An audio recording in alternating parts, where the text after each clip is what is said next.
how to transfer Instagram account from old phone to new phone. So if you want to transfer Instagram account from old phone to new phone, then what you need to do is first, you just need to simply navigate to your Instagram application.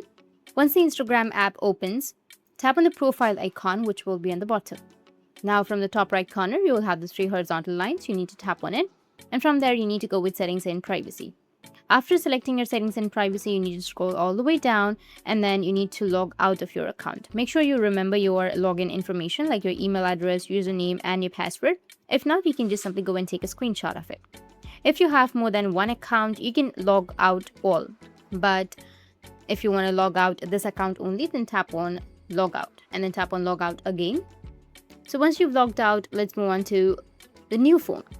On your new phone, you need to open up your Instagram application, go with the login, and then enter the username, email address, or the mobile number of your previous account and enter the password. After entering your password, go with login and you'll be logged into your account.